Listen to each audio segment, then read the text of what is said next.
was a missed decisive strike. So before the first gen even pops.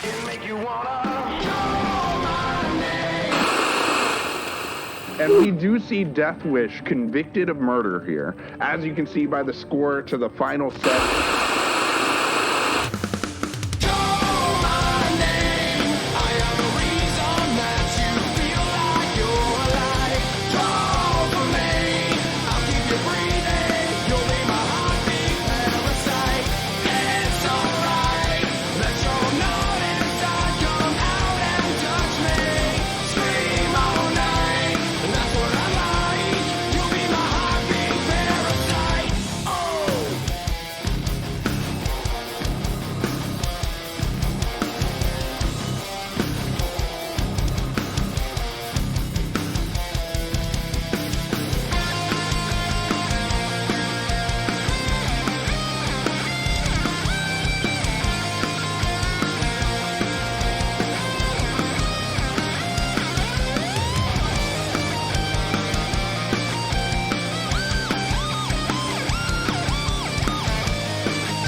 Hey, what it do? What it do? It's your Judge Q. Welcome back for some more preseason action for Season 3 of Vigo's Court. We got us a banger today because we've got Season 2 champs Deathwish versus Question Mark, and I've got a fun guest today.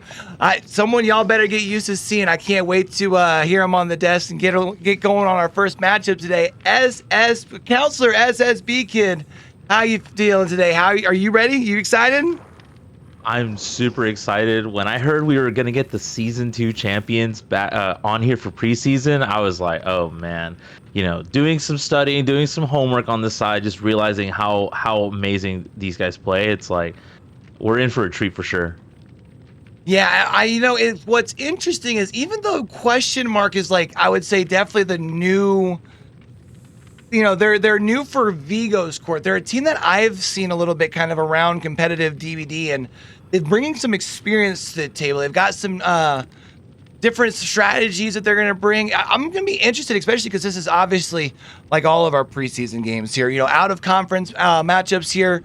And where we're going to be starting today is a map that honestly everyone that's in comp is going to be pretty well familiar with, a place that we all love and enjoy. We're going to be going to Azarov's Resting Place, part of the Auto Haven Wreckers realm. 11,264 square meters, 7 hook minimum, 12 hook maximum. It does have that double choke point there in the middle. It's kind of like that capitalized I, and sometimes what we do happen to see, more so on this map, or less so on this map than Suffocation Pit, I should say, is that middle gen does kind of tend to rotate from more to that bottom to the top side of the map. Sometimes even will really rotate and get a 4 gen on either side. So I'll be interested to see if like RNG comes into play, but I feel like there's a lot of killer picks that could be on the table today. Yeah, absolutely. And like you said, like the RNG factor is going to be so huge, right? Depending on where everybody spawns, right, and where the 4-gen actually does spawn, if it's not straight in the middle, it'll be really scary for the survivors to try to get everything done. As well as, we said 11,000 square meters, but, I think we talked about it before. A lot of the outer edges of the maps are dead zones, which makes it a lot smaller than what, on paper it's telling us, right? Yeah, and that's the other thing too, especially because you talk about those dead zones that you can create on the outskirts of the map. So especially when we talk about some of our killers that we tend to see come out when we're on the ARP more, and I anticipate we're going to be seeing more of the S tiers coming out today because it is preseason. That's kind of what we've seen thus far, anyways. Something like maybe like a Blight coming out. If you can remove those pallets that are kind of broken away from that middle point, the filler pallets, once those are gone, especially depending on what kind of tiles you get. If you get like a 4 lane in that back corner, it's curtains, it's donezo. Absolutely. And with a killer like Blight, who has just such amazing mobility on just all over the map, right? Like, it doesn't even matter how big, how small the map is. Blight can get from point A to point B relatively quickly. So now, what's interesting is when we look as far as getting ready for the season, because we are in preseason here. So question mark as far as on the power rankings, sitting right towards the middle of the pack here. And then, of course, when we talk about Deathwish, of course, coming back as the champion, what's interesting is really they're sitting at 5 in the power ranking. That's kind of the growth that we've seen coming into season 3. But I feel like question mark, again, since they're coming in, and they've kind of got some new strategies. I think they're going to be one of those teams that, like, throughout the season, they're going to slowly be kind of climbing up that power rankings. yeah, absolutely. And that's kind of what we saw from Deathwish last season, if I'm not mistaken. True. Didn't start off as one of the favorites to win, but kind of just kept getting better and better and better and better every round. And they ended up winning over, Demise, who's like very solid team, Yeah. Who on paper is probably one of the favorites to win, pretty much all the time. So yeah, I'm going to be interested to see because I do believe that we've seen a couple of roster changes on the Deathwish side. I believe we've got Osaka. I can't remember where he ended up going. I think he's on another team in the league here. But it's going to be interesting kind of seeing how they kind of carry that momentum over, because we do see that momentum is such a huge thing when it comes to comp DBD. This isn't the same atmosphere that competitive DBD was in like a year ago, right? Where a year ago you kind of had the Agonies, the Oracles, a couple of squads that you knew were consistently always at the top. Now what we see, even when it comes to like the DBD league and other places like that, you'll still have squads just coming in. It's almost like that any given Sunday sort of thing, where even your teams that are sleepers will come in and sneak up quite often. yeah, absolutely. We do got to give credit to where credit is due. The Agonies, the Oracles, they kind of set the tempo. They kind of paved the way for everybody to kind of come in. And like you said, like anybody could be anybody, which is like crazy to see. And as well as you said, with roster changes, that's kind of like a normal thing, right? Like, so teams that come in that we don't know much about, but then you'll see a player or two that you instantly recognize. You already know that even though specifically those 4 to 8 people aren't necessarily super in tune with each other, they'll get better as the season goes on because of the experience that they bring. So now, what I was just realizing here, I wanted to look because I thought I had remembered, and I wanted to make sure before I said it, because it's a team that's coming to the league that's going to be a competitor. But Osaka is actually going to Astray, who on the power rankings actually sitting at number 1. Now we do still see that Clover and Heat are on Deathwish. We still have a lot of strength on Deathwish, so I think they're going to be again carrying that momentum over. But I think the big thing for me, Osaka was a very big player for them on the killer side last season, especially coming down the home stretch. So I think for me, that's the big thing, because we know Deathwish is going to be strong on the survivor side. My thing is, how are we going to be once we kind of get into the killer side? Are we going to have one person holding it down kind of the way Osaka was? Or are we going to kind of, distribute that workload, yeah, absolutely. It's going to be a lot of homework done on both sides, on survivor and killer sides, on Team Deathwish. Specifically killer, like you said, people are going to have to grind these killers out, for the next few weeks. Like we said, who knows? Maybe someone has been lurking in the shadows, hasn't really been playing killer, giving Osaka that, that room to shine, but can come in swinging, and we'll see what happens. Yeah. All right, and we're trying to make sure. It looked like we might have potentially had a quick lobby bug. That's why we're switching around here in the lobby itself. I think we should be potentially seeing our 4th one ready and up here soon. Always love seeing the friendly banner in the pregame here. Now, what I am going to be interested to see is we've seen a different couple of strategies last year in preseason. So we know that Deathwish is going to be kind of switching things up on the killer side. So I wonder, do they show their entire hand here? Do they come out with the S tiers, which honestly, question mark, with a lot of the experience in comp, you know, they can probably anticipate is going to be ready for, or at least prepared for those type of killers, especially on an ARP? Or do they maybe come out with something that's a little off meta, but doesn't show the whole deck, right? And I think that's going to be the thing. And that's what I love about preseason, because that's something that kind of goes back and forth with every team consistently. But we do see 1, 2, 3, 4 bloody blueprint, the cut coin as well. While we're waiting to load into this trial here, let's talk about how Deathwish is going to be looking to put those points up onto the board here. Because, of course, when you're on the killer side, your objective is pretty simple. You've got to collect those hook states. Now here in Vigo's courts, they're back-loaded hooks, which means the first and second hook are going to be 2 points apiece. The third hook, the final hook, is your bigger one. That's going to be your 3 points. If you happen to force a progression, though, you actually get punished, -1 points. The big reason we want you to actually go out and actively get those hook states, we don't want you camping around the hooks. If you get a 4K, though, you get 2 points. A 7th, 8th progression, you get a point apiece. So if you're a slug god, that's an extra 2 points for you when you get to that 8th progression there as well. A couple of exceptions, though, of course, the big things. If you have a more, you get the adjacent hook. An entity kill is the hooks plus progressions, and a bleed out is a way to be able to starve the killer of some points there. That's going to be where you get 0 points. But let's go ahead and take another trip on back into the fog here. And this is a killer that I had thought about, you know, last night, but I didn't bring up during the actual trial itself. We saw a lot of Slinger on the ARP. Going to be seeing Dark actually start now finding a survivor relatively quickly. And you'll notice we're in the uncorrupt side of the map. Sometimes on the little eye, you know, the eye format of ARP, you'll have one survivor spawn on the opposite side here. So we're on the top side of the map. And that's going to be the Zarina. And this is going to be big because you're taking chase here amongst your uncorrupt gens, which isn't really what you want to do with your first chase. Oh. Yeah, absolutely. But there's the harpoon right there. We did see the exhaustion perk come out of the Zarina earlier. We did see Lied. So, you know, this could be a potential like quick end to the chase, right? You know, already locked and loaded, reloaded, but gonna take a peek around the generators real quick. You know, that's the thing though. It's gonna have a little bit more distance right there from the Zarina, but you know, time to reset the situation if you're, you know, Dark. Yeah, and this is the good thing about ARP. When you do happen to find the survivor that spawns on the same side as you, which we kind of had in this situation, the other survivors, if you get into chase early, oh my goodness gracious, Dark able to find a connection. That's going to be a down here in the middle of the map. We're talking about 90 seconds into the trial here. I'm really not even sure if we've had our survivors be able to get behind Dark here. We hear a little bit of progress onto this middle gen. Dark is going to try and extend down a little bit more, put this hook smack dab in the middle of the 4 gens that are currently uncovered. Yeah, absolutely. And putting, you know, the survivor on the hook in smack in the middle of the map gives them the mobility to check every single generator. But there we go. There's a gen pop, and that middle gen is the most progressed gen. We do see the.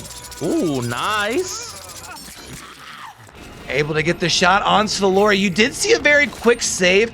And one thing that we did see when generator number 1 popped off that I'm sure our Obsession was able to call out to their team at this point, the Rancor going to be coming into the play. It's a perk that we've been seeing kind of really shifted into the meta, I would say, across comp DBD, really since we kind of got out of the playoffs as far as over here in Vigo's. And a lot of it is, one, you get the opportunity to get a elimination in the end game. You get to add, you know, yourself some points and still move with like a no-ed or something like that in the end game.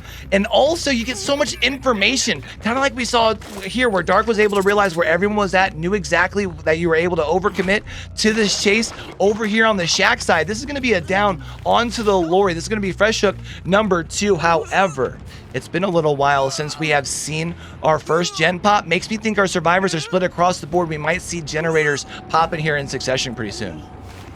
Yeah, absolutely. And great basement hook right here.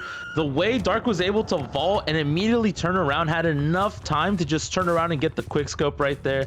I'm convinced this guy plays like Valorant or Call of Duty or something. Just the way he's so accurate with his aims. But there it goes. He's now, you have to kind of check, like we said, back to the top side of the map, because There you go. There's the gen that we talked about earlier, right? So even with deadlock, the survivors were able to get a really good amount of progress on it. Yeah, so with the big thing right now is we are going to want to play a little bit of defense here. We didn't see any signs of anybody really more on this bottom side of the map when we had first dropped off our hooked survivor over here, but we are going to see Dark at this point, doubling back, making sure nobody's getting the save for free. One thing that's worth mentioning, we never brought up a ruin because that wasn't in play. We also saw we moved over here to this middle gen. We had a kick right after a hook. No pop goes the weasel. So really right now, the only slowdown that we have seen that Dark is working with is the deadlock, which is pretty strong, if I might say so. But right now at this point, we're going to be getting that extra information, looking around, seeing those auras, thanks to the Rancor. We'd seen the one survivor over here. I'm not sure if they were quite able to move in for the save. We see the scratch marks though, right here around our, actually moving into the 4 lane, moving more towards the top side of our map. There's actually a Nia here as well. This is not good, as we've got 2 injured survivors, and the ace that is fully healthy is away from our basement. Absolutely, and that's the dangerous part, right? Is you can't really set up for these saves if you're injured, because at this point you're going to be trading hooks, or you might not even make it to the hook in time. And at that point, Dark has no reason other than to just slug at this point. And you know, talking about the perks that we mentioned earlier, you know, no ruin, no pop. You know, I'm starting with the Rancor in play as well that we saw. You know, I'm starting to think this might be something geared more towards the end game, but we'll have to see. There's the Generate Explosion. Even in comp DVD, sometimes you don't hit your skill checks. So. Yeah, you know, I mean, we all know how it goes. Sometimes you happen to step away for just a second, right as you're about to step away from the gen. An unfortunate skill check does pop up. We are going to see, oh, wow. One, I was going to be talking about the progression into the death state, which, of course, does mean you're going to be starving one of that extra point that normally you get on the elimination hook. You are not going to be getting, since that is now a progression, but you are very quickly going to be getting another hook. This is hook state number 2 here on the can. Yeah, absolutely. And like you said, not as many points. However, that's less points for the survivors as well to be, you know, that's less time doing gens. That's a less survivor escaping, you know. So it kind of goes on both sides. And we saw that down in this arena earlier. Really good stuff from Dark. Able to recognize how low the tiles and the structures actually are. Was able to get the harpoon over the tires. So really good stuff. We'll have to see who he's going to look for next. Yeah, and this is going to be pretty tough because right now you've got still this middle gen that is intact that you can combine in a couple of gens up here at the top side if you happen to be playing into the later part of the trial. I think, though, right now, honestly, Darks is in a very good spot here in firm control. The one thing we do need to keep in mind, however, both of our survivors that are not currently on a hook are currently fresh hook here. So that's going to be something Dark might want to keep in mind whenever the next down comes in, because if they set up for an escape, that's a big point swing. Yeah, absolutely. And like you said, the more points the survivors have, you know, or the less hooks they have, the more points they gain while escaping, which is something we'll talk about later as well. But that will be a huge, right? That would definitely be huge, especially considering, you know, he didn't get that many points from the first person he hooked in basement. And you know, that's going to be scary, because even though on paper you performed relatively well, the scoreboard might say something completely different by the time we're done with this trial.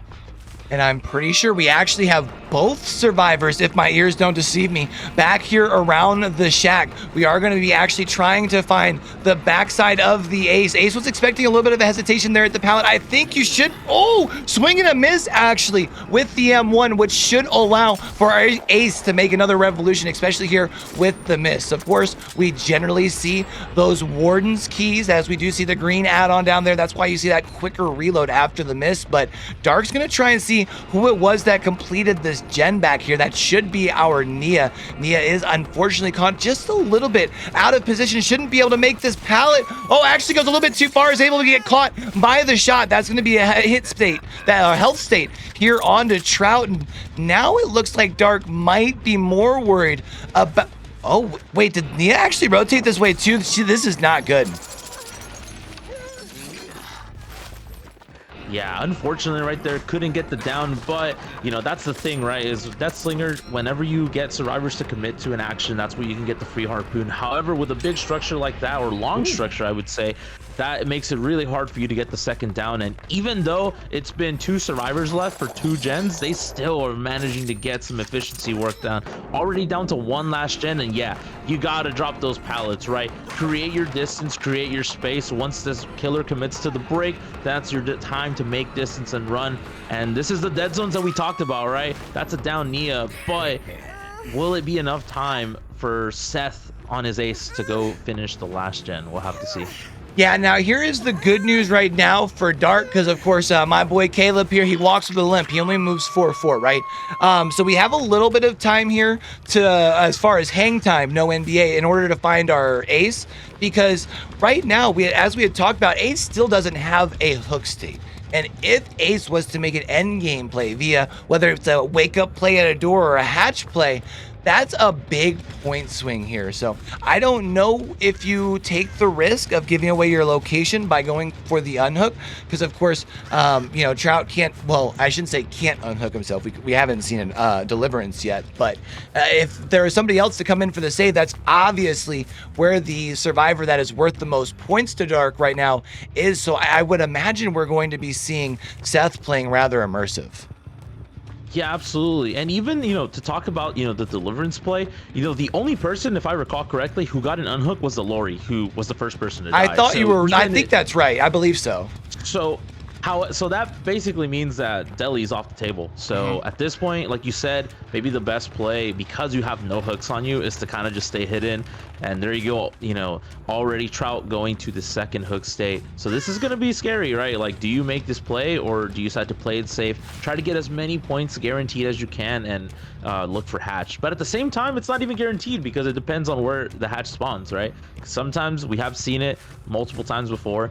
Hatch just spawns at the killer's feet and just gives them the hatch for free. So yeah, so I mean, we're gonna see here now at this point, Dark is going to be starting more of the investigation back here on the fun bus side. We know that we're starting by a door, moving towards the main building, and this is really always the fun part. It's a little bit of not only hide and seek, but you get that 50-50, and you get to see if it's your day to be going down to the gas station and looking for a lotto ticket. Doesn't look like that's going to be the case though for Seth, as Dark is directly behind them here. And of course, that does mean we are going to be rotating more toward Shaq's side. I think we should still have a pallet or two amongst the middle portion here, a couple of resources to build distance. And right now, Dark, especially as we build the Bloodlust, is able to move a little bit faster than our survivor. Actually finds the hatch right over here. This is going to be big, because again, we know where we started at was a door. It does look like we've got a door here on the top side. Ace has no chance at getting to these doors, so really it's just going to be a matter of if it ends up being an entity kill or if it actually ends up going on hook with progression. yeah, absolutely. And we did talk about this earlier, right? You know, what is, if I recall correctly, the entity kill is not where you wanna end up if you're Dark, right? Yeah, I mean, it's better than a bleed out, right? Because I believe the entity kill is just the corresponding hook, I believe is where we went to this year, and the Mori's the fool. I want to make sure I get that corrected in the background if I'm mistaken on that. Yeah, absolutely. But regardless, no, yeah, there's you know, there's very little chance right now for Seth to kind of make it out. You have to, you know, at this point you have to be there. Yeah, already found them, right? The way Dark is able to just move around the map and just has been able to find Seth twice already. You know, we saw him behind right before at the top side of the map, and you know, closed hatch gave Seth a lot more time to kind of just run around the map, and still regardless found him. And there you go, there's the stun, gets the hit trade anyways, and gets the harpoon. Nice and shot. That's gonna be game. Yeah, this is gonna be big. I mean, that gets Ace here onto the ground, and that makes things pretty easy here. Just go ahead and throw him up onto the hook. And chat, I'm not sure what resolution y'all are watching this in, but that does indeed look like a 4K to me, exactly the way you would like to be starting things off here for the preseason for season number 3. Absolutely, and what a way to start our Saturday off today for preseason. Just getting the 4K, you know, Dark being able to kind of set the tempo for the match relatively quickly, able to just get the 4K, able to get 2 people dead before, you know, around 3 gens, I believe. Very, very strong stuff. However, I will say Question Mark did a really good job of just consistently just pumping gens out, even though they had a huge numbers deficit, right? Like we saw as soon as one person went on chase, the other survivor knew exactly what to do, hop on gens to salvage as many points as possible, right? So really good stuff. However, Dark will be getting the 4K, and we'll have to see how the points stack up right now. Yeah, I mean, so right now we're looking at Deathwish being up by a score of 24-6. Of course, with a little bit points, more points being available on the killer side. So really capitalizing on that with the 24. And I did want to correct something because I'm a dummy. It happens. It's preseason, chat. Leave me alone. So actually at the end there, a entity kill would have been the same as the hook. So as long as it's not a bleed out, but of course once the end game timer starts, pretty much you're already pretty well guaranteed your entity kill. So yeah, absolutely. And yeah, again, that was just what a great showing. You know, we talked about it earlier. You know, it's my first time here, and what a way to get me started, right? Yeah, man, that was a fun match, wasn't it? Yeah, just the way, you know, and that's like the beauty of playing killer sometimes is that, you know, when you are able to set the tempo of the match, like everything just seems to be going your favor. We saw so many times where, you know, Dark with the slinger would just, you know, quick scope right over a tire and it would still hit. And it's just that awareness of knowing where, you know, how high he can actually aim and still get hits. The way he's able to kind of corner survivors into positions where he was able to kind of just, you know, counter strafe back and forth and get the quick snipes. You know, great exhibition showing of the slinger for sure. Getting an amazing amount of points right for Deathwish. Yeah, and I mean, I think the big thing was, I mean, you start off with a really good showcase of game sense by, instead of going right across the choke point, I think a lot of killers do, right? They'll like only do a quick peek across the way and it's like you don't see anyone, so you just go ahead and like, oh, so they did all spawn across the map instead of the 3-1 that you can sometimes do. But in this case, you get the 3-1, and not only do you get the 3-1, but you punish it by getting the hook in the middle of your fork, you know, your forge, and you just keep the pressure going from the word go, right? Yeah, absolutely. Yeah, that's exactly what we saw, and it just forces, you know, survivors have to make a choice, right? Do they try to stealth their way onto the other side of the map and start working on gens on that side, or, you know, do you get risky and go for this hook save, right? And that's what we saw. You know, we saw the Lori kind of, you know, be really aggro and go for the hook save, you know. And you know, unfortunately we didn't see the deli play, which is, you know, something that's really common, you know, that we get to see when someone sets up for a really aggressive hook save. You know, that's usually because they have deli, right? So yeah, so I mean, I have a question for you. And I want to ask you because, you know, it's your first day and it's fun that way. Sure. Yeah, all right. So it's preseason, right? And I want to ask you also because it's from a new person coming in's perspective, right? Because now we're talking about Question Mark, who hasn't really showcased anything. I mean, obviously we saw a little bit during the qualifiers from Question Mark. But like they're like most of these people in Vigo's court, like they don't have any tape on Question Mark, right? So if you were originally coming in and planning on showing a hand, showing a killer that maybe is an S tier killer, but you know can do good on ARP, like a Bommy Mommy here, right? Or do you look and go, oh snaps, this is Deathwish, this is last season's champion. Let's go ahead and not only prove to ourselves, but put the league on notice by coming out with maybe a blight and just go ahead and trying to make sure that they can minimize the point differential, even, you know, beat that score here.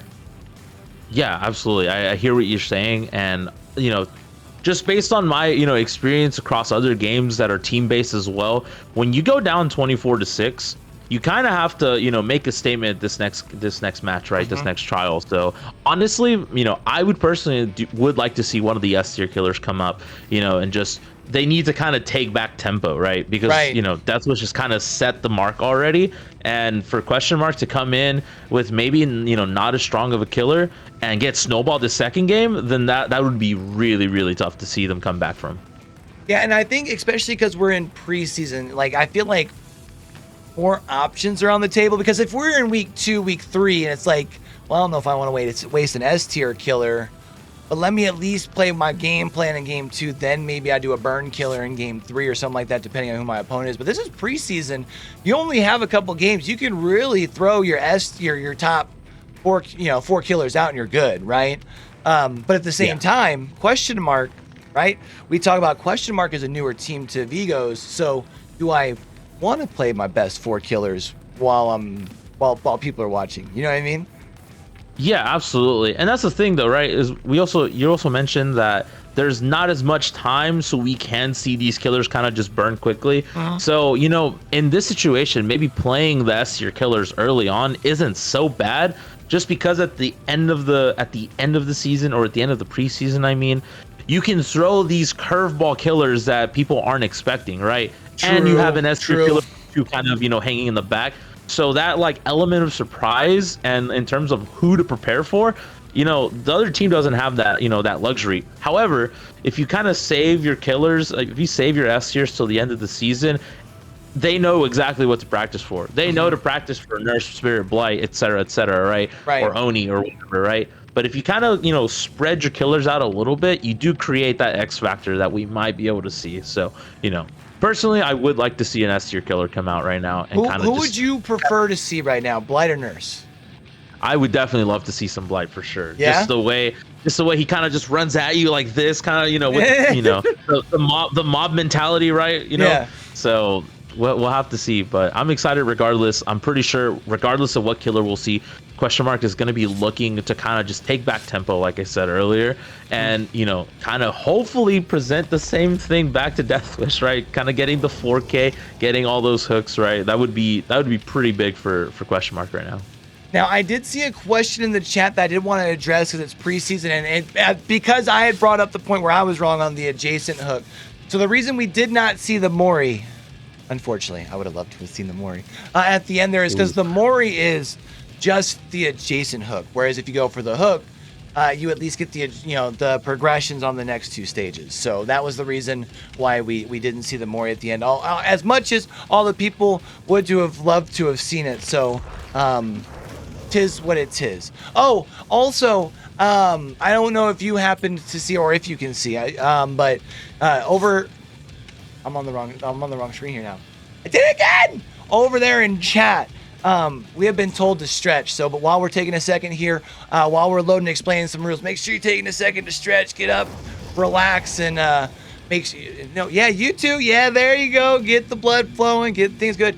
We still got 3 more games going here, and I imagine that each of these trials is going to be a banger. We see 1, 2, 3, 4 bloody blueprints. We see a cut coin here as well. Right now, Deathwish is hoping to maintain that momentum from the killer side. So let's talk about how they're looking to put the points up on the survivor side here in Vigo's courts. On the survivor side, your job's pretty simple, man. You gotta do some gens.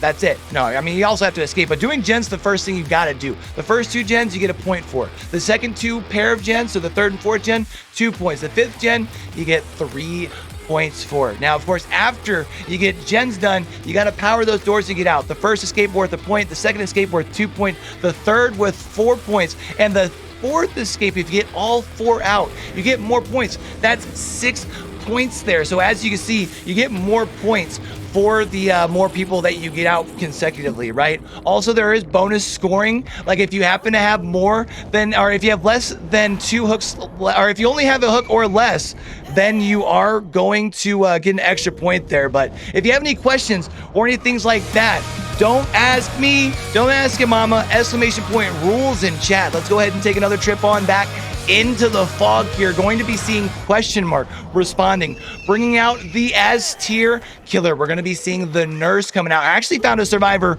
really quick. We do see, though, they are trying to bury themselves back into this corner. That's going to be the Ace. And we see again in the same situation, Ace being found on the uncorrupt side of the map. So going to be trying to that shift W tech. Unfortunately, that is a tree, homie. You can't run through that. That is going to be a down. However, even with the quick chase, we do see that Deathwish already able to cleanse the ruin. Yeah, absolutely. And, you know, just like we said earlier, we kind of needed to set tempo a little bit. And, you know, this is exactly how to do it with the Nurse, right? Able to start and end chases rather quickly. However, that was a lot of time that the Ace burned, right? You know, one of the key points to, you know, destroying Nurse is just breaking her line of sight, right? She has to guess, right? If you kind of go behind a rock, Like in that situation, there's only one place you could go because the gen popped. You have no time to move around, right? So it gets the hit and already gonna go back and focus. And man, we saw the unhook already, and there's the pallet stun. You can Go get ahead, stunned, just do it. stupid. Yeah, able to build some distance here. Let's go. The only bad news is with building the distance, it actually caused our killer to break chase. So now we have 3 injured survivors, 2 confident blinks, 1 survivor now onto the ground. Right now, our killer is on a mission. This is going to be 2 hook states here before we even see the corrupt intervention off of these gens. Also, this is going to be the second hook state that's over here in the uncorrupt side of the map. So right now, really firmly in control. Yeah, absolutely, right. And you know, the beauty with getting that pallet stun, like sure, you got that pallet stun off.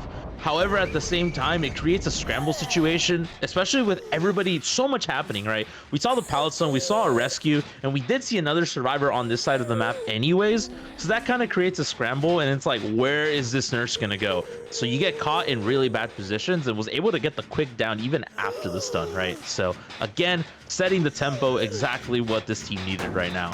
And we're gonna get the gen break, and ooh, that looks like it's gonna be pop, right? Yeah, that's going to be pop goes the weasel. So that means even though Ruin might have been unfortunately found 45 seconds into the trial, or I think maybe even just a little bit quicker than that, we are going to see that our killer has the opportunity to earn 25% regression with each consecutive hook. But of course, if we happen to be, I don't know, hanging out on Pride Rock and there's a progression, we don't get any pop goes the weasel value. We are going to be seeing Jake moving in, has the firecrackers. However, we are not going to be able to see the grab. That's going to be the save here right before the second stage was forced. However, you will see very confident right now is our killer able to get the down, going to go ahead and continue the tunnel out process onto Arnia. There's a second nice blink, a swing and a miss, very beautiful dead hard. But right now our killer is going to be stuck with a decision. Do I continue the tunnel out against a player with a flashlight who can body burn me, or do I go back and get another fresh hook state? And right now with the blink getting caught on the wall, this is tough. Yeah, it looks like, yeah, absolutely. It looks like the nurse is going to have to go back and pick up the hook, right? And we did see that aggressive, we saw that really aggressive hook, right? Or rescue. So I'm going to be inclined to think, are we going to see a deli play happen at some point, right? We did see the way Nurse was setting up on top of the hill right here, getting lots of visibility, right? Knowing exactly where to blink. So I'm curious to see if they're going to try to set up the same way.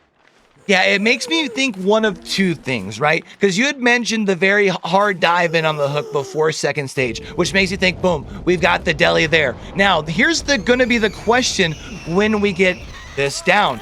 Does the deli player have the D-strike, or is the D-strike on the player that the deli player dive bombed for, just in case the tunnel process happened here? Because we do see sometimes teams switch it up. Sometimes the deli is also on your deliverance player. Sometimes the deliverance player has your unbreakable here. So we do see right now our killer does opt to push up into the top side of our map, finds the ace. You can hear this generator behind us. That thing's knocking like a Ford in the middle of winter. I'll tell you what, able to find a connection here onto the ace, and that's going to be another down over here on a mission. God.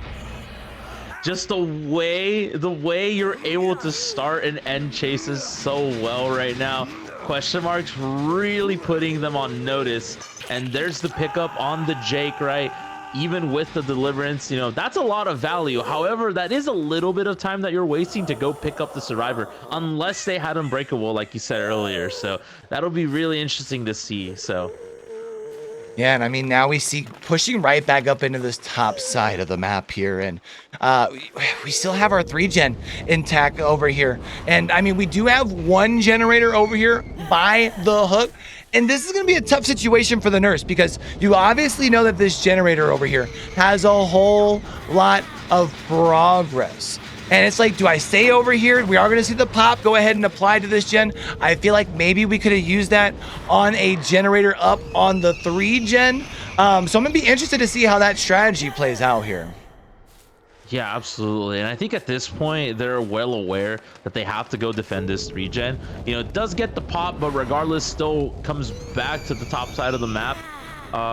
Or bottom, I believe. Sorry. Regardless, so yeah, you do need to defend this 3-gen, right? Because that generator, because of how how far gone it is, at the same time, there's 2 survivors on that side of the map. So you have to understand that that gen's probably going to go pretty soon. And Right. your best bet is to come defend these gens. And that's exactly what they're doing right here. Did see someone on this gen already. Going to try to, you know, get them off. Yeah, and I'm not sure. I'm seeing a lot of distance builds here. Not sure if... Wait, no, the Nia had the dead hard earlier, so it wasn't going to be a sprint burst. That wouldn't have been the case. But we do see the Nia doing what we can probably anticipate our survivors for the rest of this trial are going to be doing, which is when they take the M1, trying to pull the aggro up towards the top side of the map. That way we can, 1, break the 3-gen, 2, that way if the nurse doesn't continue chase, use the top side of the map as a nice reset point. Yeah, absolutely. And, you know, kind of continuing to go back and forth, and yeah, still nothing, right? And this is, I think, where they're gonna reset. And there's the gen pop. Here's the deadlock. That's good to know. They haven't checked that like far side right by the hill. They haven't checked that gen. However, seeing the deadlock happen in front of you and you're able to see the progress, which isn't very much, probably around 15-20%, you know, you can rest easy just a little bit knowing that they're resetting or, you know, just trying to reposition. So now here's going to be where things get interesting, right? Right now we're talking about 4 generators complete. Right now for our nurse, only sitting at 4 hook states. And with that being the case, I mean, if you were able to find the ace, you do get somebody out of the way relatively quickly. That would at least get you down to a 3v1 here. But everyone else has hook states to give out here. And I feel like our survivors are going to be playing this very, very safe. Very much like when I hear the nurse even preparing to blink my way, I'm gumping out here. I'm Forrest Gumping my way back across the map, just like the way we're seeing the ace do here. And we might be sitting in this trial for a bit. yeah, absolutely. And we did see the exhaustion perk come out of the ace. We did see the lights right there, able to create a little bit of distance, which caused the nurse to whiff. We didn't see any exhaustion perks earlier from the ace, so I was curious to see what it was that they had. Was it balance? Was it lights? Because they weren't able to create distance ever. And there you go. There's the blink. Yeah, take the hit, kind of, you know, limits the mobility of the nurse, right, by holding the flashlight. So this is really scary. So also something to note, we have seen all the perks from the nurse's side. So we, you know, there's no way, there's no way out. You know, there's no end game build. So you kind of have to end the game here, because if they do get this gen done, because of the hook states that they have to give, this could be a two-man escape at the very minimum. Yeah, I mean, I think part of it is because it shows the amount of confidence that we had seen our nurse come in with, and understandably so. We've been seeing some very confident blinks out of our killer here. But at this point, this is going to be Dark's second hook, and Dark is going to be rotated a little bit closer towards the bottom side of the map here. But we spent quite a bit of time away from the shack, and we can still see a little bit of progress onto this gen. I can't help but wonder, though, if they're splitting pressure, if maybe that's kind of supposed to be the false sense of security, and one of these other gens has more pressure. Yeah, absolutely. And that's exactly what they think, right, as well, because, you know, of how they're rotating to these generators. Gonna get the second break on that gen. No pop, though, however.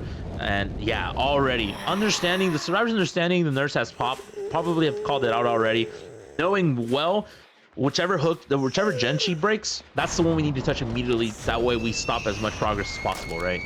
And WoW gets the blink, however, does hit a rock. Plus 10 Minecraft rock, right? Yeah, I mean, unfortunately, you know, Minecraft and out here collecting those resources isn't going to help too much. If anything, it's going to weigh you down while we're blinking out here. So we are going to double check over here at the Pride Rock. I think we've seen 2 survivors over there now, instead also double backing over towards our like 4 or 5 part of the map here. And again, we see our survivors playing this very, very patiently, and with both of the gens that we can assume are the furthest progressed, being these 2 gens sitting at 50%, I feel like if our killer here, oh wow, actually this generator back here also has a whole lot of progress. I was about to say you had time to commit to chase, but you needed to do so, and I think that's still the case, especially finding the Jake, but Jake needs to get down on the ground right now. Yeah, absolutely. And that's exactly what the nurse is going to try to do. Is that going to be it? Yeah, gets the down. Has to push the survivor off, right? Because could be going for the palisade, but no, just going to opt to leave him on the ground. Knowing that there's probably 2 survivors on another generator, and that's exactly what it was. Kind of went to kind of get them off for a little bit, and now kind of back. Putting on notice, and man, just the blinks on these survivors have just been so crucial. So I've been so on point. However, we will be see the Claudette going to a dead zone, and there it is, and the gen pops, and oh my goodness, that is the most unlucky play ever. You get the down, and she gets up right in your face because of the adrenaline. Still gets the down anyways, but still picks up Dark, who was dead on hook, and sadly won't be able to get that death, and it's gonna have to conform. That's gonna have to settle for this Claudette hook. Yeah, I do think, though, if I were a killer in this situation with the 5th gen already popping, I will more than happily take my last fresh hook as my last survivor that is down on the ground. Yeah, the elimination on Dark would have been nice and getting that in accordance with it, but I think if overextending didn't get me the last fresh hook, I think we're in a very good position right here. Yeah, maybe you didn't come out and match the performance that we had seen in the last trial here, but you were able to get fresh hooks across the board. You have 2 people not getting any bonus escape points, being Heat and Dark, because they were on Death Hook. So only 1 bonus escape point. So you're minimizing the survivor points here as well. Yeah, absolutely. And I mean, that was a crazy way for Deathwish to kind of swing it to their favor. We did see the gen pop, and you know, we did talk about it earlier. We did need to see a survivor kind of go down and, you know, be sacrificed earlier in order to get a better chance for the killer. However, we did see the 3 out, but man, that adrenaline play, that will haunt me for the next few days. I'm not gonna lie to you. Yeah, honestly, those adrenaline plays are always fun to watch. And what I've even found is sometimes your teams that are, you know, kind of the head above the, I shouldn't say ahead of above the rest, but there are some survivor teams that will literally make sure that the person that takes chase at the end is your adrenaline player. It's very much a strategy that we see come in from time to time. Though again, the only problem is I feel like here it was just unfortunate that adrenaline player was your fresh hook survivor, because I feel like you would have rather had the trade the other way, only giving up a hook instead of 1 + 2 progressions. Plus, if the Claudette gets out, you also get an additional escape point as well. Yeah, absolutely. But man, that was what a way to kind of bring it back. The gap has been closed a little bit, but we will see that scoreline updated from 41 to 21, a nice 20-point lead as we approach the second half of this set, right? Yeah, and you know, you had mentioned second half of the set, and actually in season 3 here, if we have anybody who hasn't been around to be able to catch any preseason action thus far, we are actually switching things up a little bit when it comes to season 3. Last season, in season 2, we played all 4 trials on the home map. And excuse me just a moment while I try and find the survivors. There we go here.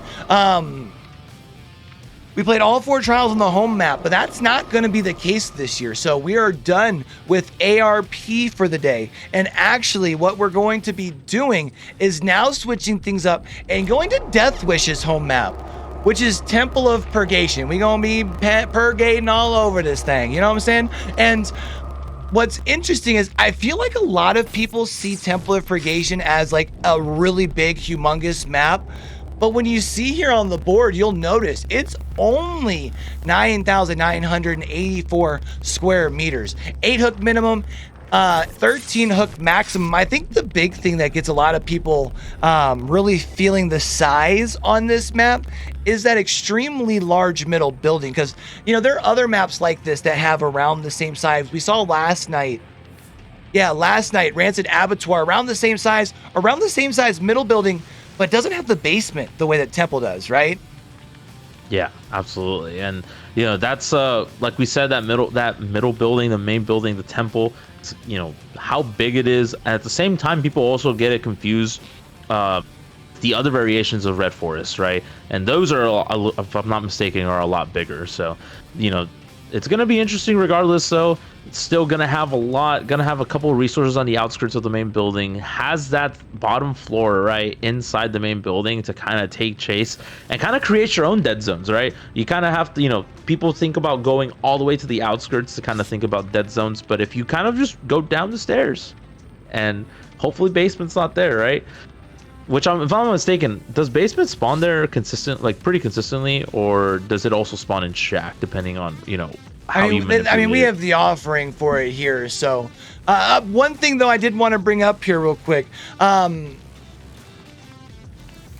before I forget, because I keep getting reminded, and I have to admit I was wrong, chat. Okay, heading into trial number 1. Or heading out of trial number 1, when I talked about the Mori and the adjacent hook, and that's why we hooked instead of the actual hook state itself. The hook state was done because the Mori wasn't able to be done. We didn't finish all the gens. I had forgot that. We'd only had 4 gens done. So that was why, or 3 gens done. 4 gens done? 3 gens done. I believe it was 4 gens done, yeah. But that makes a lot of sense. That's exactly why the rank war didn't trigger. Yeah, I didn't even think about that. I thought we did them. See, that's why I didn't even think about that. So I was reminded that in the back. So we wanted to update that as far as that way you guys know, in case y'all were kind of confused like we were. So. Yeah, absolutely. So, and we do see survivors readying up. I think we might be ready to get started relatively soon. I hope so, because these games have been really exciting to call, and I'm just excited to see some more, and especially with a change of scenery, with a change in how the map works, and how I'm curious to see how survivors and the killer is going to play around all of these different tiles, right, on Temple. Yeah, I was trying to think last year. I can't remember whose home map was Temple, but we did see quite a few surprising killer performances, because as I was talking about, right, like people have this perception of Temple of being a bigger map, a more survivor-sided map, a map that we anticipate getting a couple of survivors out the door, but we saw a perfect 12 hook Billy game on this map. That thing was amazing. I think that was Gramps on Billy, if I'm not mistaken, who I believe is competing this season as well. I think I saw him saw them on a roster. We saw a pretty disgusting Huntress map. I think we saw a pretty good Spirit play on this map as well. And it's kind of one of those things when you talk about the map design, because one, you have a very big main building that we already talked about, but then when you get outside of main building, you have a couple of bigger filler palettes that you can get depending on your RNG. So depending on like your RNG on what the palette spawns are like, you can have really long tiles that you have to work around. So even if like you're saying you're running with a Blight who could normally close the distance on chases quicker, they can still tend to struggle on this map. So I'm gonna be interested to see what like killer choices our 2 teams go with here. Yeah, absolutely. In my experience of playing the game, right, like I have seen those longer tiles, right, and that can pose to be a problem for people who don't have any ranged shots. So it wouldn't be as big of a problem for like a Slinger or a Huntress, or maybe someone who like wants to get like stock off, which I'm pretty sure we don't really see stealth killers. But in that situation, if you're playing at home, playing public matches and trying to figure out how to deal with it, playing a stealth killer, you get a lot of value off of that as well. So, but in this situation, I would assume, Slinger, I would assume Huntress, those are a few that don't really care about, those long tiles, because they can just shoot over it, right? So, like we saw earlier, over the tires, I believe. So, you're talking about on Azeroths, like those little kind of lower tire settings. Yeah, I could, exactly. if we see Huntress, I feel like we would probably be seeing it more from Deathwish. I could be mistaken on that. I mean, they both have it obviously available because we saw the Slinger earlier. But of the 2, I feel like the Huntress is more the option that would be a little bit more viable, Yeah, I think so too. And regardless, though, I'm pretty sure whatever pick that they'll go with, because I believe is Deathwish killing first, or no? Question mark.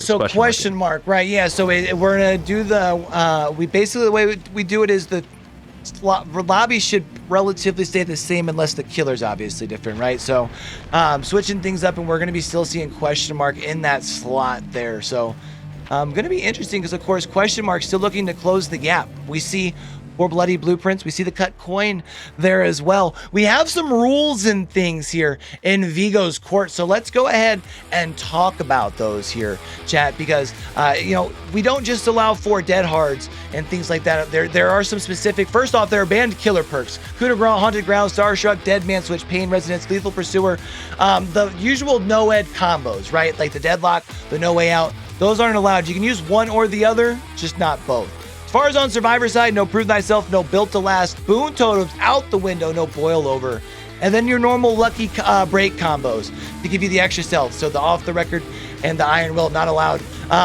Yellow items and add-ons and below, duplicates, no duplicate survivors or anything like that. Any other questions though, other than what was up on the board? Don't ask me, ask your mama, because we're actually already in a trial here. So let's go ahead and take another trip back into the fog. And I don't think I would have anticipated this killer, but seeing the doctor come out is a rather shocking choice.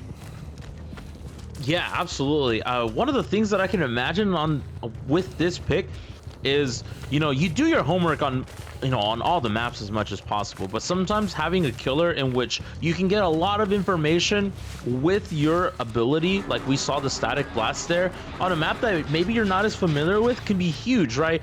You know exactly where to go. We do see the Corrupt already, so we pretty much know exactly where everybody wants to go, and here we get started on one chase. A nice sprint burst right there. Still is gonna get, oh wow, great reactions to look up right with the firecracker drop right there. Gonna try to close the distance off. Doctor, notorious counter looper, right? We're gonna see when the Atom decides. Is not even gonna decide to throw the pallet down. Is gonna just take the hit and create distance right there.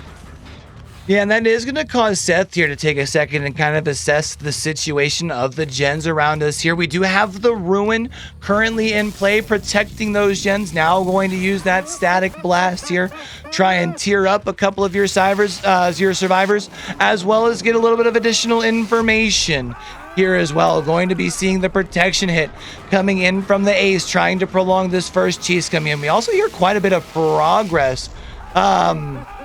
We're also seeing quite a bit of progress as far as on that here, on that gen in the corner. So I wonder if maybe Dark, once they, kind of figure their stuff out and defrag their brain, as we do see they are tier 3, might rotate over and finish that gen. Another survivor, though, rotating in, taking a body block. They're doing a really good job prolonging this first chase.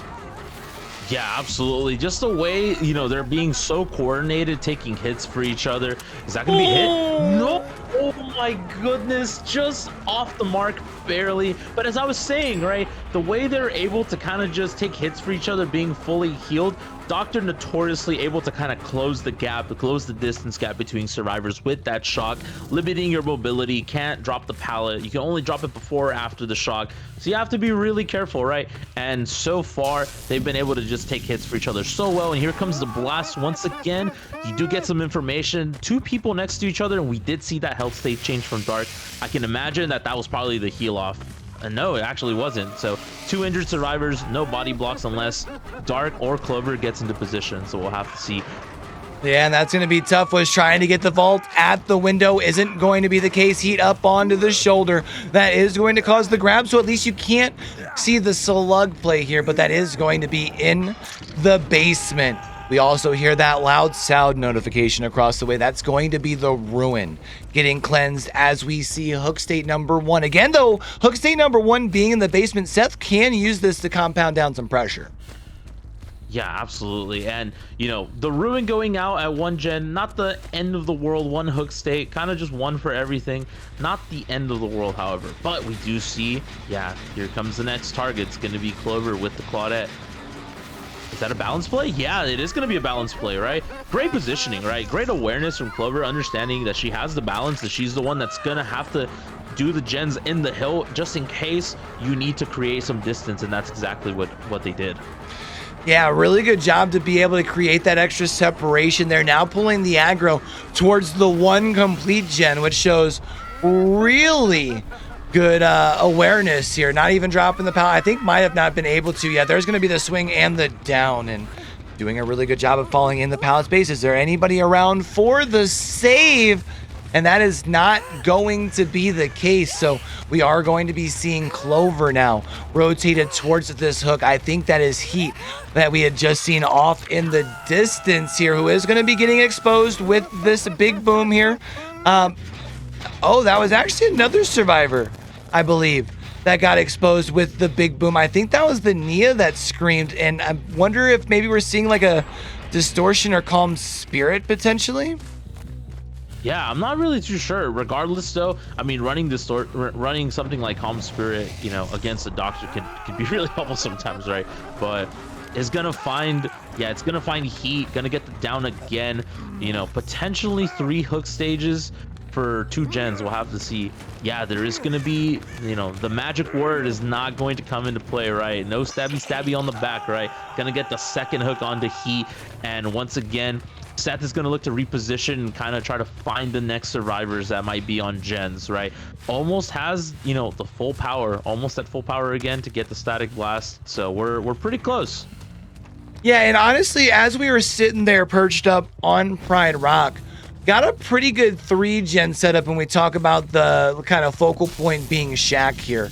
That also includes the basement gen that you can get information on with your static blast. So kind of almost a 4-gen, and then when you include where the 5th gen is on the map, honestly, Seth is able to not even really worry about that, like I would say quadrant, maybe almost third of the map.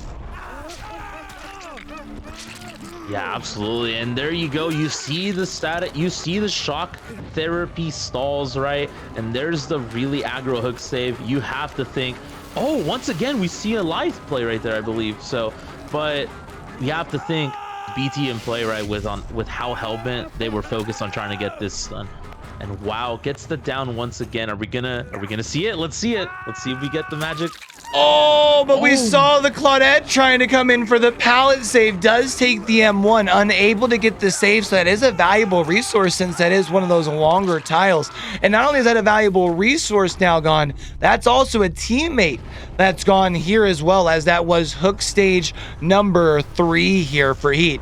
Hook stage number 4 altogether for Seth. Yeah, absolutely. And we saw the potential save with the pallet come in.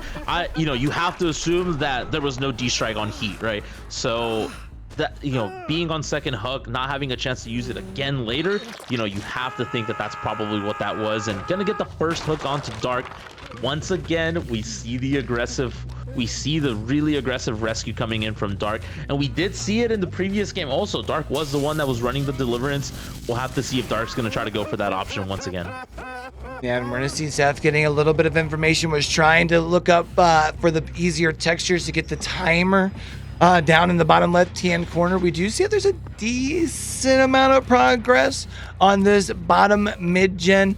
We do also see the broken status on, excuse me, to Dave here, which makes me think that we're looking at the deliverance or maybe even a renewal. We'll have to wait just a second to see if that broken status happens to go away. But as Seth here now is taking chase and is actually going, oh, I thought we were going to use the pallet space to zone Arnia away. Instead, the M1 here comes in before the stun, and that is going to now be 2 injured survivors. And with the broken status still being on the Atom, makes me think that was our deliverance.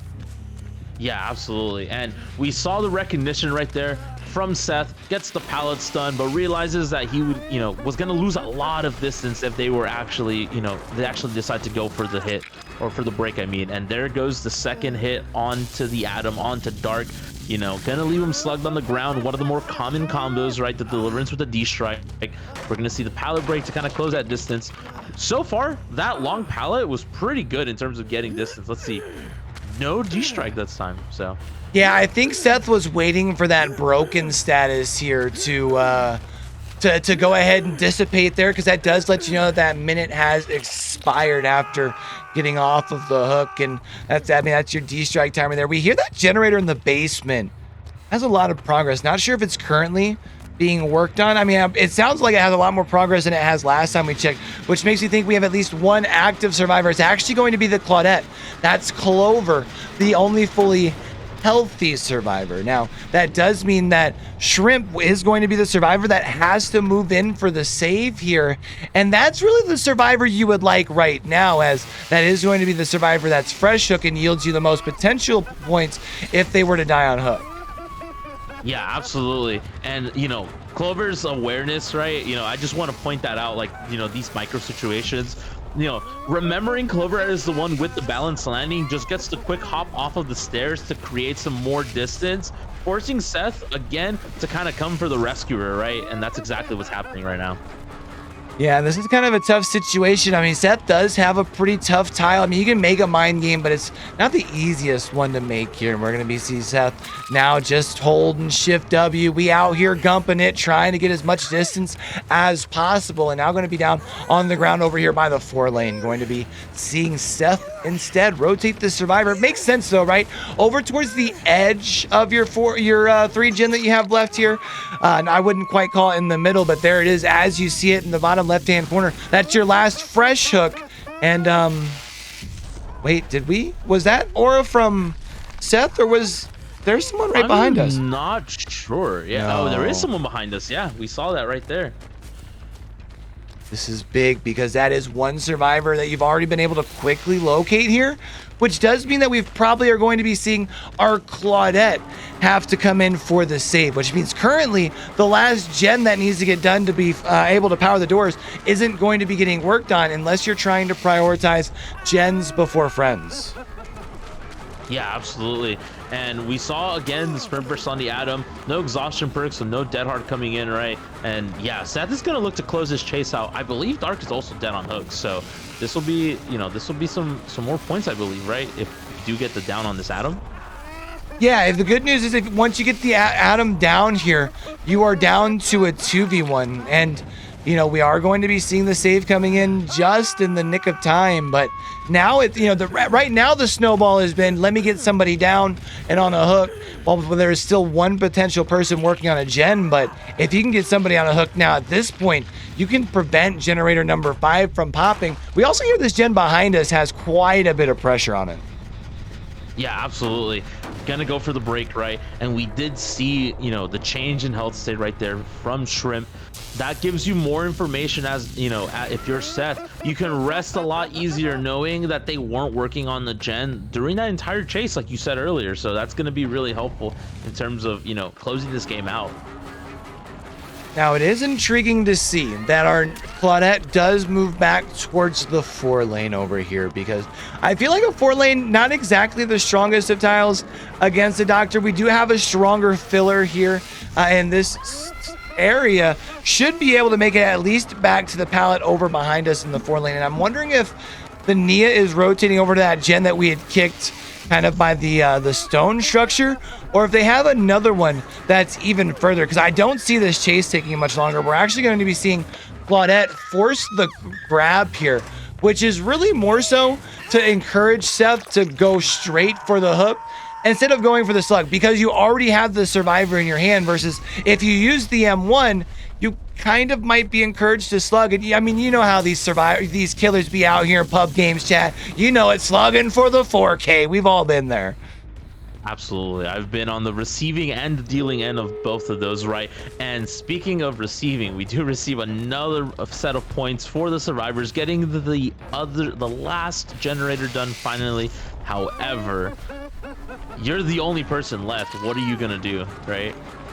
Yeah, and what's going to be tough here is, I mean, even we're going to see the sacrifice here at least, so maybe you've got a chance as far as on your shack play, or your hatch play, I should say. But of course, we still even need for the actual animation of, oh, yeah, it's not going to be here, so that is going to now be the down after waiting out the dead hard here. So that is going to be a 4K here for question mark. We did see, though, Deathwish, as you had mentioned, did a good job completing all 5 generators, trying to maximize at least the points that you can get without getting any escapes here. But I gotta say, I questioned the Doctor pick in the intro of this trial, and obviously Seth proved me wrong. So that was really fun to watch, actually. Yeah, absolutely. Just the nice 4K with the doctor, just the way he was able to kind of just close gaps, close distance, even with exhaustion perks such as sprint burst, such as balance, right? You know, we saw dark sprint burst a couple times and was able to quickly close distance regardless anyways. And just the way that he was doing it was just, or the way they were doing it was just a treat to watch for sure. So that does mean we have a fourth trial here. That's what it all comes down to, this, I guess you could say, right? So right now, going to be flipping things back over to Deathwish. They are going to have their option of killer here on Temple of Purgation, and what we had seen was a pretty big lead when Deathwish handed over the survivor role. Question Mark has cut back into that significantly. Currently, Deathwish is only up by 1 point, but as we've seen and as we've talked about, you know, more points are available on the killer side, so the pressure definitely very much still being on Question Mark, but their killer's done a good job of setting them up for having an obtainable win condition here, right? Yeah, absolutely. Just to reiterate, we were at a 20-point deficit, 2 games ago, and now we're down to 1 point, and it's quite literally anybody's game. Like, a 1 point deficit mathematically, like one bad choice in this last game, one bad decision making could cost you the match, right? So you have to be really careful. This is if I'm dark, this is no more dilly dallying. This is a new team to Vigos, putting the season 2 champions back into a corner, putting them on notice that you only have 1 point. You only have 1 point over us, so you better make sure you are trying to close this set out for sure. And if not, we're gonna take the dub. So here's what's going to be interesting: is again, you do still need a pretty strong performance from your killer, because you talk about for a 16. If you need a point win here, basically on the survivor side, which I think means you need around like 4 stages out the door, something like that, depending on how the stages are spread. So that's a tough task on a map like Temple of Purgation, because we said, yeah, it's not the biggest of maps like most people think, but does have a lot at its disposal, right? Do you think in this situation we see Deathwish come with whatever their game plan was, or do you think maybe they feel like, you know what, this is preseason game number 1. After we're the champs, let's go ahead and bring out maybe an S tier, maybe like a hyper mobile kill? You think we see maybe even a Billy? Ooh, a Billy would be really nice to see on this map for sure. Having the ability to just curve really hard, right? In terms of, with those long tiles, that's another killer. We mentioned the range killers having a clear advantage in those specific loops and those tiles, but having someone with the ability to curve as hard as Billy can could also mean, that could be a viable option, right? Because we saw that one long tile outside of the temple, with the pallet down. We saw so much mileage out of that specific tile. So, to get rid of it, to nullify it, with a killer like Billy or with someone that has any range, would be a viable strat, to say the least. Yeah, and especially like the other thing too, you have just the ability to, like, later in the game, depending on what kind of gen spread you have, go from a hook, pushing back maybe into a 3 gen that you have across. Because we saw that a couple times, right, where you had to kind of take the aggro away because you needed to get it down. It's just you're kind of away from everything. So if you just quickly put that pressure back onto the generators. The other thing that was interesting, that becomes something I personally look out for, not only on this map, but even on maps like, you could say the same thing about Dead Dog with the Saloon gen, but gens that take a while to get to, like the basement on Temple of Purgation. I always get intrigued to see, do our killers worry about the gen down there, or do they just say, it's eventually going to go, I don't want to take time like monitoring it, you know what I mean? Yeah, at the same time, though, it's also on the survivor side, too, right? Like, do I make the commitment to go all the way there to work on that gen and put myself in a bad situation? Because, to go down to that gen, there's only 2 ways in and out, right? And they're right next to each other. So, the killer could literally just wait and kind of just, like, keep you in a really bad position.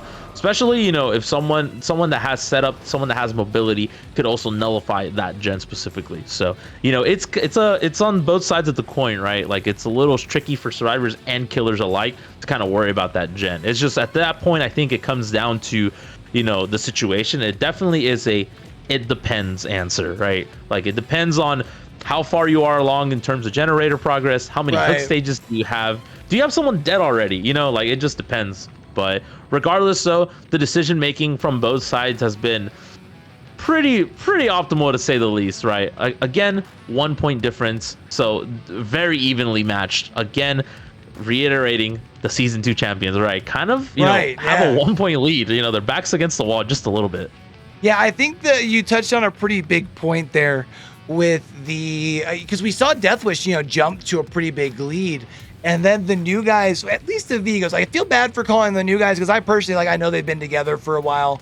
They probably have like a bajillion hours in the game, playing together for the last couple months. Yeah, no, right, exactly. But like the new guys, the Vigos here, showing up and be like, hey, this is your champ, and we're here in the preseason going blows for blow here. And maybe, who knows, we can pull off the upset. It's going to be really interesting. Because I do see it's Dark back out. Dark, we did see have the very impressive first game on the killer. Going to be interested to see what our thought process is. Again, because I feel like on Temple last season, which this was Hex Girl's home map last season, we saw like some of the stronger killers like a Spirit come out and have some strong performances. But we also saw some teams constantly getting some strong performances out of like your mid card, your Huntresses, your Billies. And with it being preseason, you only have so many options. The question you ask yourself is, do I want to tune up those other people that I know I'm going to have to play because I'm only limited to 2 options of my S tier killers during the season, right? Or do I just go for the dub and play my S tier? It's going to be interesting here. Yeah, absolutely. And that is definitely what it's going to come down to, possibly. If you do get a killer that, on paper isn't as strong, right?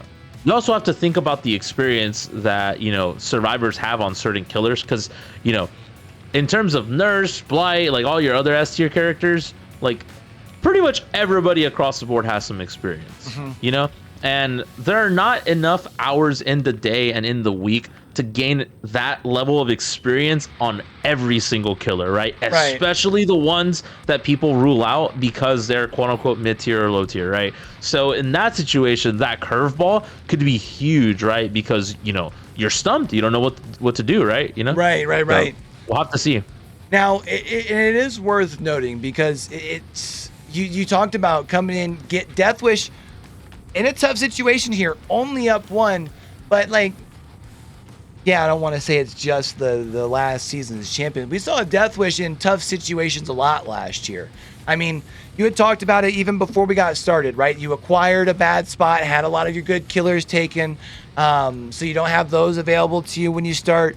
And it seemed like even when they kind of started getting the ball rolling with a couple wins, it was like this to come trials 3 and 4 of a lot of their matches. We're like, oh, well, looks like here's where the wheels are falling off. Told you they weren't going to be able to go undefeated to make the playoffs. And then Deathwish doing what Deathwish does, just continues chugging along and finds the way to find the answers when they need to find the answer. And, again, see, why am I pulling up my perks as if that matters? My build sucks. It doesn't. That's not what we're going to be seeing here. Friends, let me tell y'all, this is the curveball I mentioned. It's Q. Q's coming in. He's a sub. 1v1 or sub. 1v1 or sub. Yeah, absolutely, right.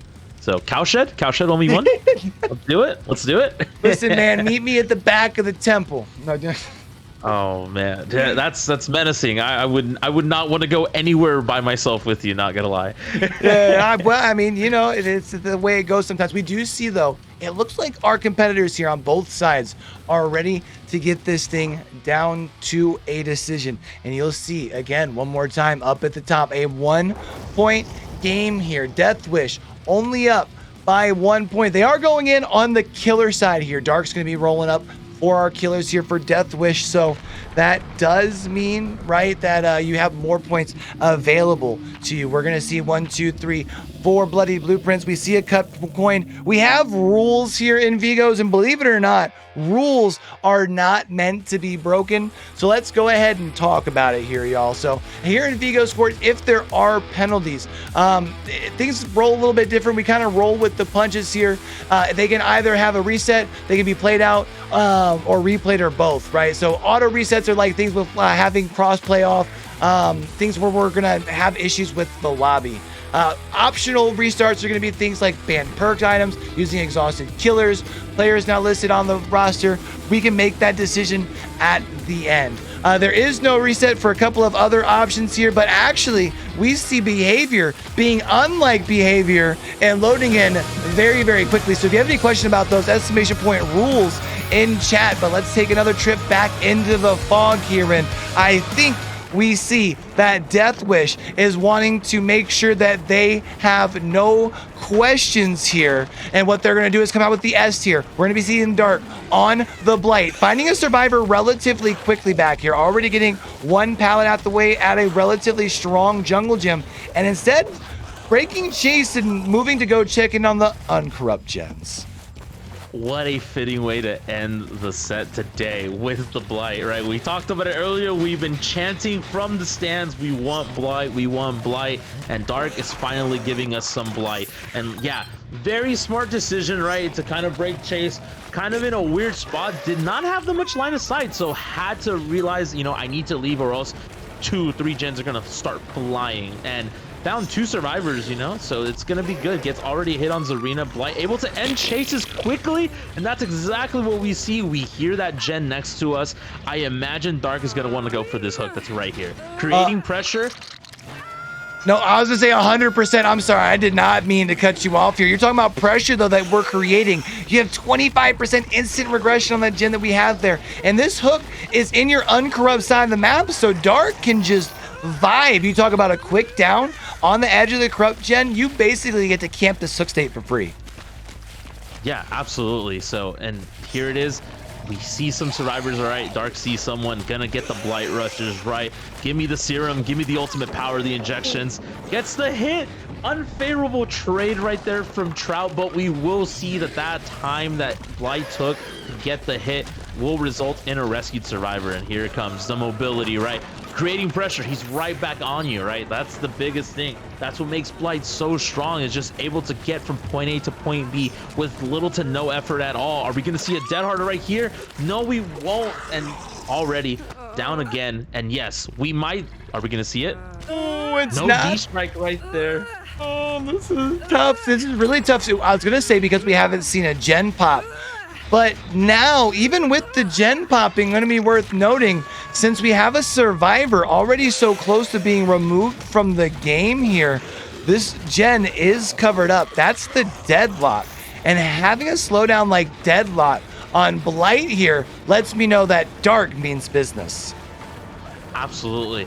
Literally, like, just the way he was able to get those hits so quickly, like, Dark has definitely been grinding this Blight, and we love to see it. The deadlock goes out, and we do see the pop goes the Weasel finally stacking up.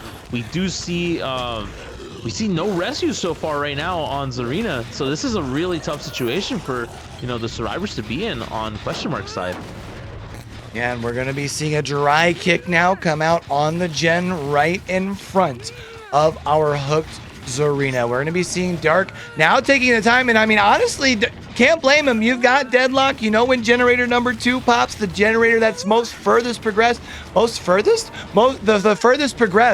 is going to actually get covered up with a deadlock. We have 2 survivors moving in for a last second save. Not going to be able to get it. This is big because you now have 2 survivors over here. The Lori taking an M1. We see Dark trying to close the distance, trying to get a little hug tech instead. Get stunned, stupid, says our Lori. Able to get plus 10 wood to the face, dropping into the basement. Of course, you mentioned down here, 2 ways in, 2 ways out, right next to one another. Dark getting the Lori down on the ground as we only see generator number 2 complete. Yeah, absolutely. And we see the mind game right there. We see the change in vision in terms of dark side, trying to get the Lori to commit to one side or the other. Regardless, though, with an unsafe pilot like that, it's really difficult to get any true mind games going if you're a survivor, which basically at this point, you're just prolonging how long the killer is going to take to down you. And we get the hook there, and we see once again Seth running the typical ace, right? I'm assuming Seth's an ace main, right? So classic. I love the hat. So, but regardless, gonna get downed already. We did see the firecrackers come out right there. I'm assuming Seth wanted to go for a blind to block the vision and hopefully make some more distance to a favorable tile like shack or something. However, it's not gonna work, and we're gonna see yet another hook for Dark. And man, this is looking really tough for question mark, man. So would you say, as far as for question mark, that things are starting to look tough, or would you say that they're starting to look dark here as we do take chase with the Lori into the basement? Actually, there's the Megan here as well, so you have information on all of your survivors across the board. Now going to be following these scratch marks. We have to remember that this pallet has already been thrown. We see Dark flying around with the double speed add-ons, unfortunately making a collision on the edge of our tile here, which does cause the exhaustion just for a second as we get the cooldown. Allows Megan to make this tile, and we are building a little bit of the bloodlust. Going to be able to get the hit and the down over here. Now the question is, does Dark go for the slug? And I think that's the case heading back to Shack. Yeah, absolutely. And you know, finding those two survivors in temple is so unfortunate, just because that gives you, again, more information, right? We talked about it. Survivors with that gen in the basement down there, you have to take the time to go all the way down there. So you're wasting time, right? And we saw both survivors there, and it's just a really unfortunate situation. There's the nod to kind of fake the blight rush, I'm assuming, or fake something to get the pallet drop, and gets the hit anyways. Yeah, sometimes you'll see killers try and do that flick up with the camera to try and bait out a pallet drop, especially, or a dead hard, because it almost causes the same kind of flick reaction to the red stain that it would if you were going for a swing. So it does do exactly what you're wanting to do there. You get the pallet drop, you get the M1, so you get a health state change. Also able to find Megan over here crawling around on the ground. We're going to go ahead and make sure that she's set up here in the middle of the map here. Gets to hang out for a little bit, take themselves a quick blow here. That is Trout, and Trout's our last fresh hook here. And right now, with both other survivors being injured, they're in a lot of trouble. Yeah, absolutely. And we see Seth, I believe, and that's who Dark is trying to commit to right now currently. Yeah, here it is, right? But no, it's just going to choose to ignore, going to try to get people out of the game as fast as possible, or at least punish for, yeah, there it is. The Lori will be going down, right? At this point, not trying to give people the unhooks for free, right? You're going to have to work for it, or you're at least going to take a hook state change for it, Yeah, and I mean, honestly, right now from Dark, really impressive work, especially on a map like Temple here, where sometimes you've got a lot, especially these tiles around here, kind of awkward shapes, and we've seen so much control to just constantly be able to, exactly know where you're going with your bounces, to be able to get the angles to close the distance here. Now finding the A's quickly, using our power rush here, our lethal rush here, in order to be able to get that pallet down and out of the way. Now going to be getting the ace down here. This is just, I mean, it's honestly just a textbook example of how to play Blight. Yeah, absolutely. Like the way he's able to microspace on against the wall right there and start the first blight rush bump to make the ace think you're gonna go around the other side, and decides to drop the pallet for distance, but regardless still gets the down anyways. And just like the mind games from Dark have been, like you said, just textbook. Textbook is honestly an understatement at this point with how much of a lead they have right now. Yeah, and I mean, was coming out and really was needing, again, with the with progressions and everything, math kind of gets a little tricky, but I believe was sitting around needing like 8 stages, right, in a 2K. Already at the 8 stages mark, it looks like here, does only have 1 elimination, but once we happen to find the Megan, Trout, and put them on a hook, at that point everyone will be on death hook. So it's almost like you have a perfect 12 hook game, and they have only completed 2 gens. Yeah, that's really, really scary for sure. And like you said, like you said, everybody was injured as well, though. You have to be really careful. We saw the game snowball a lot more in Dark's favor, but however, we did see Seth and Trout deciding to reset, and in that situation, that might be your best option to prolong this game, or at least salvage some points by doing gens, right? Because at this point, you waste more time because you have to hit survivors twice, and that gives the other survivors time to get some space and get gens done. But we're gonna see the Dead Hard come out, and even with the Dead Hard across the pallet, the Blight Rush ends up connecting anyways, and man, I'm pretty sure that's a dead Lori once again. Yeah, that is going to be the elimination there. And if I had to imagine, we will be seeing, or I can only imagine that the Lori punching the air right there. I mean, you had dead hard to get to the right side of the pallet to create the distance that you thought you had, and instead getting behaviored and ending up down on the ground, which leads to the elimination. And I think Dark here understands the assignment, knows that you are really looking for the Megan right now, as the Megan is the only I say only non-death hook survivor, but of course there's only 2 of them. But she is the one that will yield you the most points if there was an end game escape. So yeah, absolutely. And I'm not sure who we saw right now. Was that the Ace, I believe, once again? No, this is going to be the Meg. Okay, it is the Meg. Yeah, it is the Meg. This is going to be interesting. I mean, we see Meg is going to be retreating back to the temple, trying to get inside, trying to use the tight corners. Dark, though, showing very good game sense and awareness with the very quick turnaround, looking for the Megan to try to be able to use those very tight corridors, and instead stopping back here, now going to be able to use their ears here to listen for the Megan. There's going to be a pallet drop, but that's going to quickly get broken by the rush there. And now with very little, I think this pallet, and I think that is it. No other resources at Megan's disposal, and even this isn't that safe of a pallet against the Blight. Oh man, and it ends up getting the down right there. We did see a little bit of resourcefulness, and we did see a little bit of tactic right there from the Meg, from Trout, before they went down to their injured status. We did see like the FOV, kind of text of sorts. Kind of, whenever you're Blight rushing, you do have, Blight in general has like the limited field of view, where if you get to kind of come in at an angle as a survivor, you're able to kind of go around the Blight and they won't even see you, so you have to be, really resourceful with that. But it doesn't matter at this point. Everybody's down. You can only call game at this point. We might see an unbreakable, which would only kind of just quote unquote prolong the misery, right? So you have to really be careful.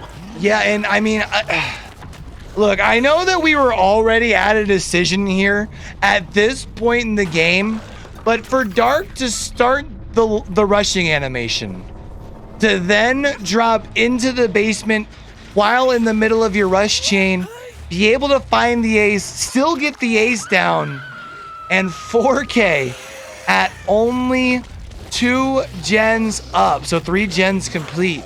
Dark looking good here and putting the league on notice to say, hey, we might have had a roster change, but you know what? I'm still here to hold it down on the killer side, and we're still here to defend our crown. Absolutely. It's the preseason, right? But regardless, still setting tempo, still just showing, like you said, they're here, they mean business, right? So that was crazy, man. Just the way you play Blight at a high level, it looks so flashy, it looks so good, it looks so efficient. That's exactly what Dark just did. Yeah, I mean, honestly, just really getting things done the way you're looking for, and to bring things home here. In this case, this was a game that was a 1-point game at one point. It ends in pretty decisive fashion. This is the way that, I mean, comp DVD can be sometimes. I feel like when you look at the overall score, if you didn't happen to catch it live, right, and you see 78 to 53, you would be like, oh, well, that's why question marks ranked kind of in the middle of the power rankings. But we had seen question mark kind of almost had Deathwish on their back foot, which I think truly goes to speak volumes about the depth in Vigo's court for season 3. Yeah, absolutely. And it's just the arsenal, right? It's like I have, it's like the Squidward meme when he opens up the closet and there's a bajillion alarm clocks. That's the killer depth that we're currently seeing from Deathwish right now. It's just like insane just to see how, we did talk about, the change in killer, right? We see Dark, a lot more active this set, played killer the whole time. So, but regardless, was able to consistently he just showed us exactly how to do things, right? So it was crazy. Like that is a set, especially that Blight match. If you're an up and coming Blight main, that's what you need to watch. You need to watch how he's able to kind of make these decisions on giving up chase and starting other chases, right? Like the very first chase we saw on Seth the ace, realize I can't find this guy. He's right here, but I can't find him. Right. So let me leave, and ended up finding himself in a much more favorable position, and was able to get 2 survivors, right? And it was just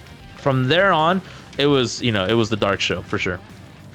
Now we are going to, I believe, be having somebody from Deathwish joining us in the interrogation room in just one moment here. But I wanted to bring to attention to some people, because I know some people kind of know our schedule of what the preseason it is supposed to be looking like.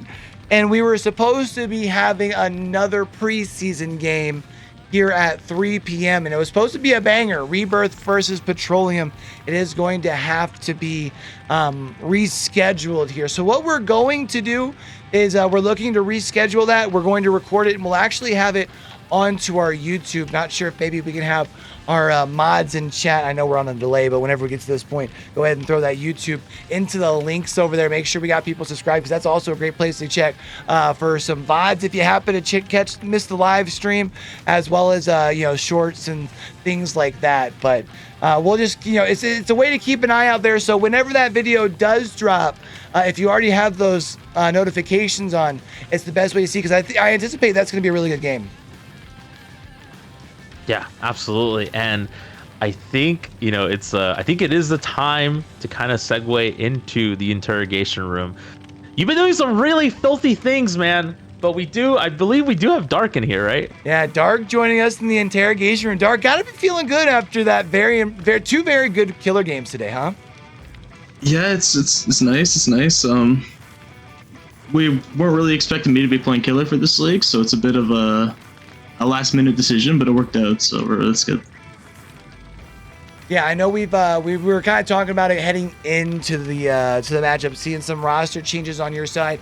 But I mean, it seems like even with that being what you guys got going on, y'all still seem to be right exactly where y'all left off at the end of season 2. Rocking and rolling, very looking really good. I would say obviously you feel good on the killer side, but did you feel like the survivor side also felt up the stuff to where you guys left off in season 2? There was definitely some stuff that could have gone a bit better today, but for the most part, yeah, it's pretty much the same as it was last season. We're just gonna keep trudging through. Hope things go well. Fantastic. Well, I know.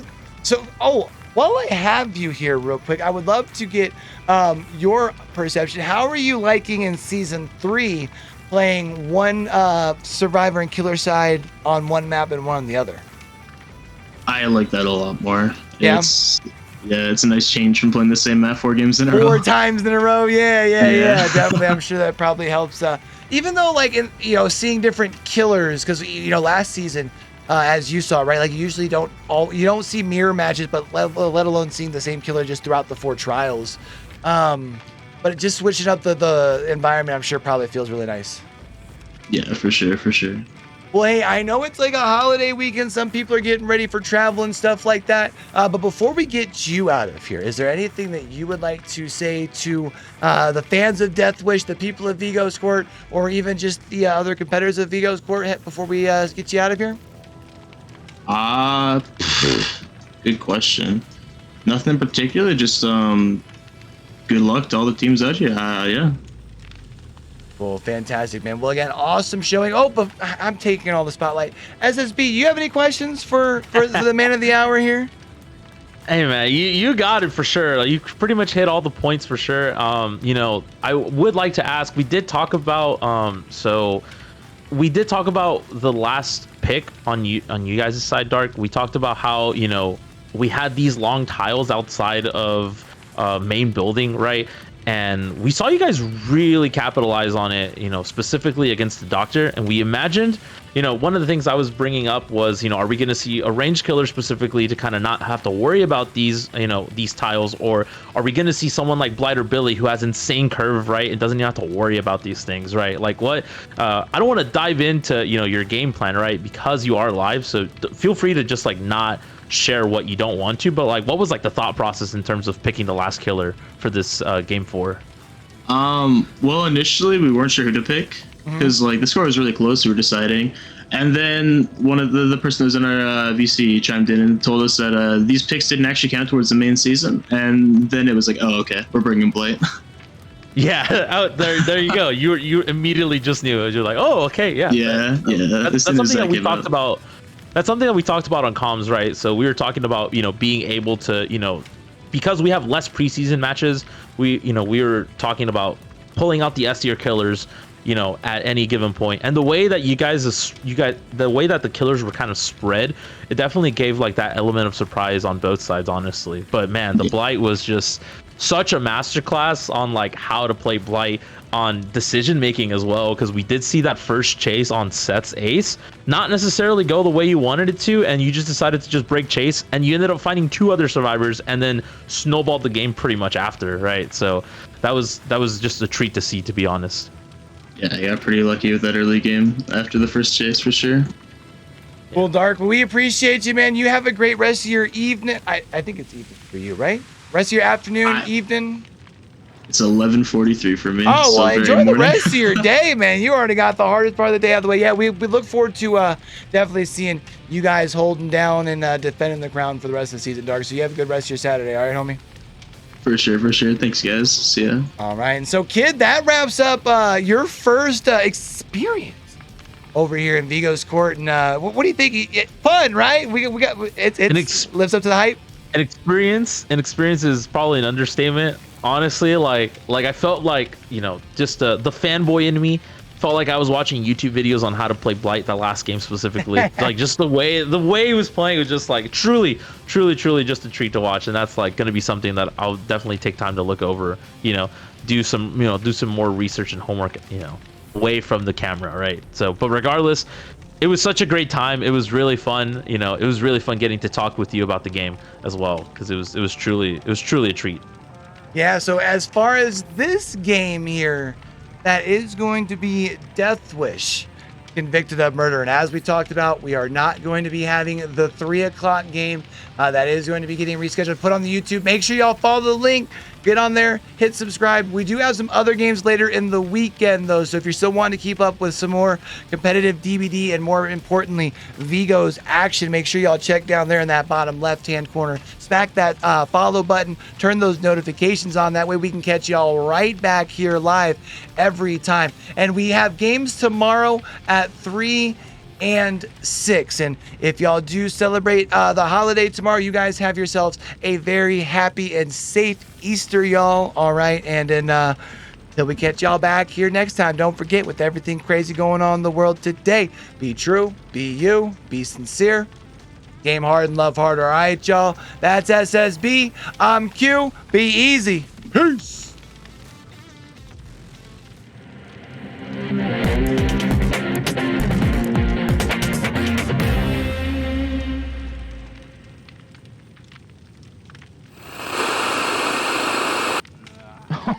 That was a missed decisive strike. So before the first gen even pops.